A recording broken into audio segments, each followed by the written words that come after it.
This week, Kate Middleton Topless, flying cars and illegal music downloading. Cue titles!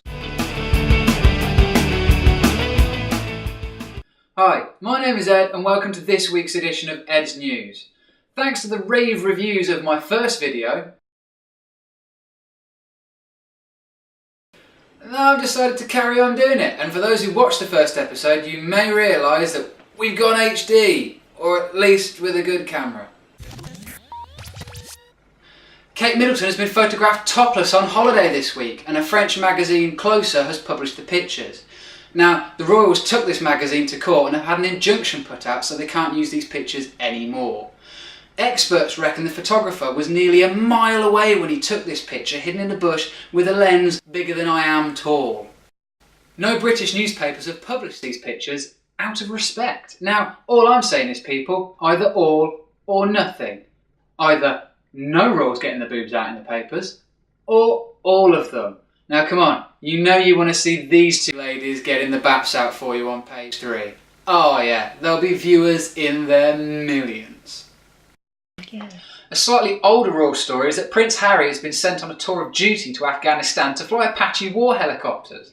Now, the update on this is that Camp Bastion, where he's currently based, was recently attacked for 2.5 hours by suicide bomb... 2.5 hours? How many of them were there? I assume it looked something a little like this. A group of SAS soldiers grabbed hold of Harry and took him down to a safe room so that he remained unharmed for the duration of the attack. But just in case you don't believe me, the Queen tweeted about it, and here's what she said. Text from Prince Harry. Base attacked. I'm fine. Lucky I wasn't naked. Sport news. Now, unfortunately, absolutely nothing that interested me happened in sport this week. It was just a bunch of overpaid prima donnas playing football. So I thought, I'll give you this.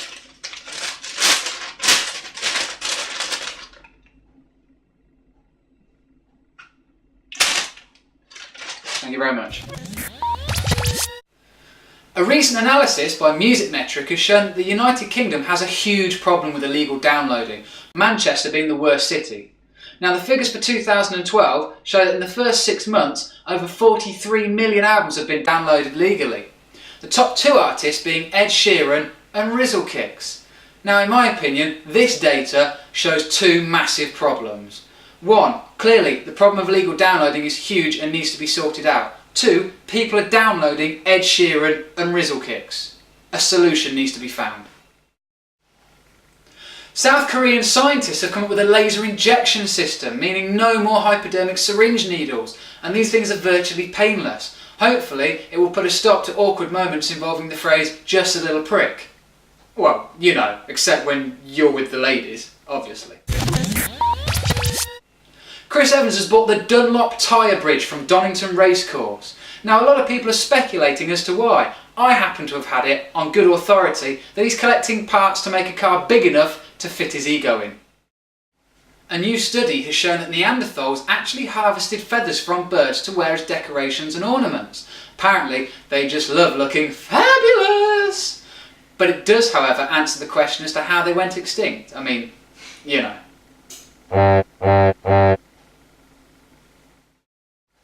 A Frenchman has been shot by his own dog. This story is as funny as it sounds. A man recently went out hunting in France for deer, where his dog accidentally shot him. Pedigree chum? I'll pop a cap in your ass, bitch. Apparently, the man was holding the gun in a rather stupid way without the safety caps being on. The dog jumped up, caught the trigger, and he was then shot in the hand. Apparently, when asked, the accident was in no way the dog's fault, and he bears no ill will against it. Yeah, well, we all know the French eat horse. I'm just saying. Pit vipers in America have been found to have virgin births. Asexual reproduction, something only found in people from Texas normally. Now, the interesting thing here is to Christians, the snake is the sign of the devil, and yet they're having virgin births. This leads to a whole new retelling of the Bible and how Mary got pregnant in the first place. Angry Christians, please send me your messages. Flying cars are real! Yeah! That's right, Back to the Future didn't look too far away in Epsom, Surrey this week when an unnamed man drove his silver Lexus into an Audi, used it like a launch ramp, flew 50 feet through the air and into someone's bedroom. Luckily no one was killed. Now, I don't know how fast you've got to be driving to use a car like a ramp rather than crashing into it, but obviously he was going a little too quickly there. So, for the unnamed driver, you, sir, are my idiot of the week. Congratulations. This week, my girlfriend's been coming out with, once again, the stupidest crap known to man and yet is endearingly funny. So, this week's My Girlfriend Says is... Yes, Ed, I know who those guys are. Stephen Hawking invented Microsoft and Bill Gates is the guy in a wheelchair, right? Ed, stop laughing. Okay, that is it. Thanks very much for watching. My name is Ed, and remember, don't poke the bear.